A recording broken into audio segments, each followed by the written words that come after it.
Good evening, I'm Brittany Ramsey. Thanks very much for joining us. We begin tonight with the area's most recent COVID-19 numbers. 14 more cases have been announced in the Thunder Bay district, with the vast majority tied to the outbreak at the Thunder Bay jail. 10 of the 14 new positive cases are at the jail. One of the others has no known exposure, and the other 3 were contracted through close contact. The total case count is now at 985. 143 of them are currently considered active. All 10 of the new cases linked to the district jail are confirmed to be inmates, and in total, 22 inmates and 16 staff are active cases. That's 4 more inmates than Friday, but 2 more staff have been cleared. Union President Bill Hayes says it's becoming more stressful for correctional officers as case numbers grow, with no added assistance from the Solicitor General's office. I'd like to say help is on the way, but it's not. And again, this ministry's proven that it's very reactionary, and even in reactionary times, there's no cavalry coming to help you here. Mostly we're having to deal with this locally with the public health unit.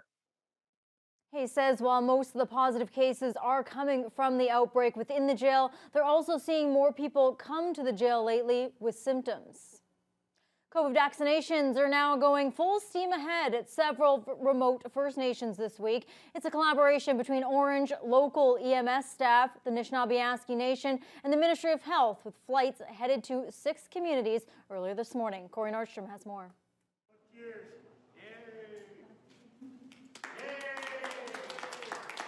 Nescantaga Chief Chris Munius was among those getting their dose of the COVID-19 vaccine. Crews of 6 are departing from Orange hangars in Thunder Bay, Sioux Lookout, and Timmins this week to deliver doses of the Moderna vaccine to 16,000 people in 6 of a total of 31 communities in the province's far north. Going into the community and coming back the same day for 5 days. So essentially the idea is we have teams of 6. So there's a task team leader, a 2 IC or a second in command, 3 vaccinators, and an admin person. And we depart from the hub in the morning with the vaccines and the equipment, land in the community, go to a central location that's been obviously previously determined. With Weenusk First Nation being the trial run community last week, the communities of Kasheshuan, Nescantaga, Slate Falls, Muskrat Dam, Fort Severn, and Webequie are poised to have their first round of vaccines complete by week's end. Far, everybody's been extremely open to the idea and want us to come in community and help out. And yeah, the communities have been extremely supportive. Across their 6 sites, 5 staff are giving the doses and can each complete 3 per hour. Durham thinks there may be room for improvements, especially when they get to the second round of vaccinations. It will require 2 vaccinations, so we're looking at about 32,000 total vaccinations.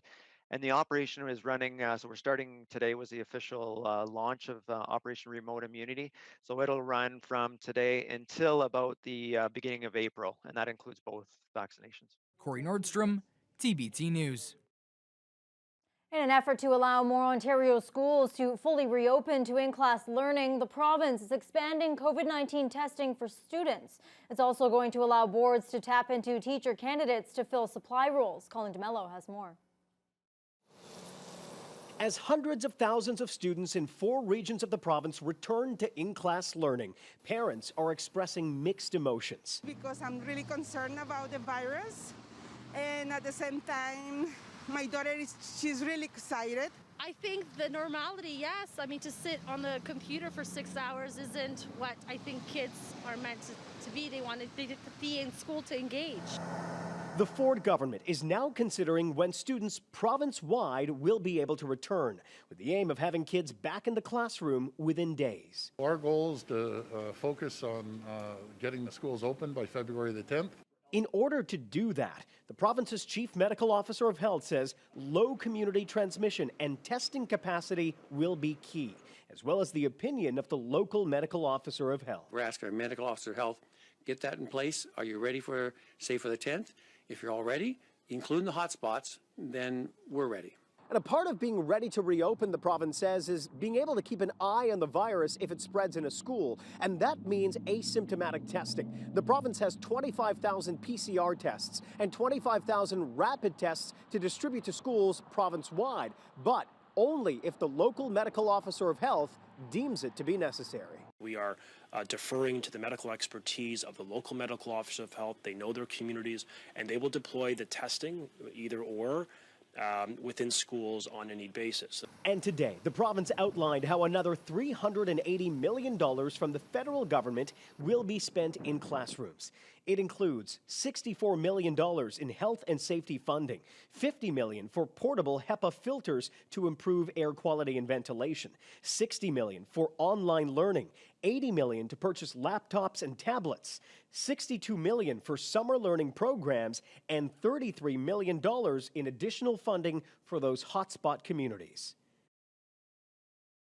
More details are emerging regarding a murder in the town of Manitouwadge over the weekend. We can now confirm the accused and the deceased were brothers who shared the same father. OPP were called to a disturbance at a residence on Flicker Street on Saturday, and officers found an 18-year-old man with life-threatening injuries. The victim, who's been identified as 18-year-old Wayne Allen, was transported by Superior North EMS to hospital, where he was pronounced deceased. Our officers at the scene arrested a 38-year-old male identified as Jesse Allen, who's also a resident of Manitouwadge and a relative of the deceased.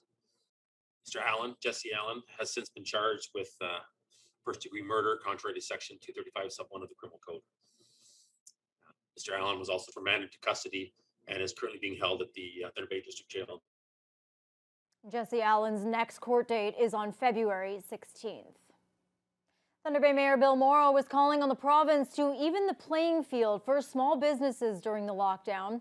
Morrow says small businesses are at a competitive disadvantage when they're limited to curbside pickup, while some big box stores can stay open and sell more than just essential items. He's put forward a motion for debate at tonight's council meeting, asking the city to advocate that the Ford government change the rules and calculate the number of customers allowed in a store based off the square footage of their building. Also tonight, council will hear from Tourism Thunder Bay officials who will reflect on a difficult 2020 and project what's to come for the tourism sector this year.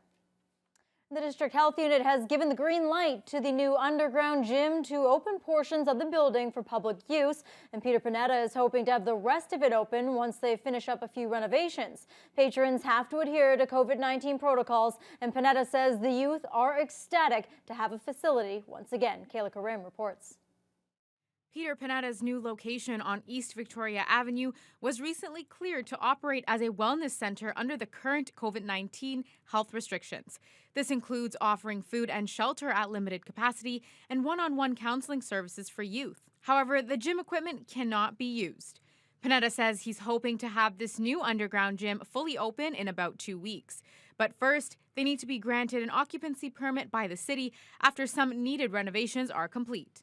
Yeah, there is some electrical work. It's minimal, but still, there's wires to be run, there's exit signs to be put up and stuff like that. And then, but I guess the biggest hurdle is we need to be able to a construction of a wall with a door for emergency purposes in case there's a fire coming in the building, and then the people, if there's anybody in the basement, they're going to be able to escape safely. Panetta wants to have the gym part of the facility open as soon as lockdown rules are lifted because he says boxing is a stress reliever for the kids. This is therapeutic for the teens that I have. Boxing is huge for them, weightlifting and all of that. So, but I will respect it. And then if the lockdown is over with, then we're going to be able to open our gym like everybody else is, and we'll be fully functional. Once in full operation, the new underground gym will also be a space for families to pick up donated clothing, food, and household items. Kayla Karim, TBT News.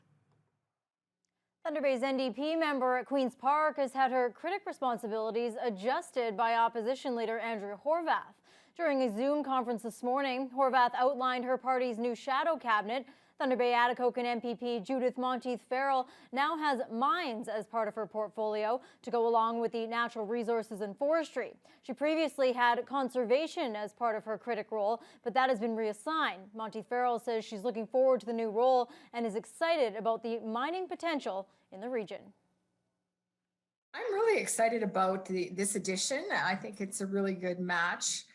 I've been reaching out to mining developers in this area, and I'm looking forward to working with them as stakeholders and hearing their concerns and what they would like to see from the government. It's a huge economic driver in this region, and we're looking at recovery, right? So that's why I'm excited. It's an area where we can see growth and jobs in Northern Ontario. Monty Farrell will be working alongside the NDP critics for Northern Development and Northern Infrastructure.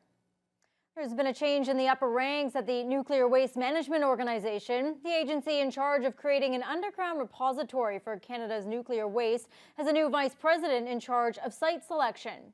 Lise Morton has spent the last 20 years at Ontario Power Generation working in the field of nuclear waste management. She's replacing Ben Belfidel, who is retiring from the role. Over the last decade, the agency has been searching for a suitable site and a host community, and announced in late 2019 it had whittled the list of potential sites down to 2, Ignace and South Bruce County. Borehole testing has been carrying on throughout the pandemic, and a final decision on a location is planned to be made by 2023. Morton says there's still a lot of work to be done with regional stakeholders, which includes creating partnership agreements with municipalities, residents, and area First Nations. They'll have an opportunity to really feed into what that looks like and what does that partnership agreement look like. So that's the type of work we'll be doing over the next couple of years. But it really is very community driven as well. So we really work hard with the community so that they have a chance to have their say and to put their take, if you will, on what they want to see coming out of it.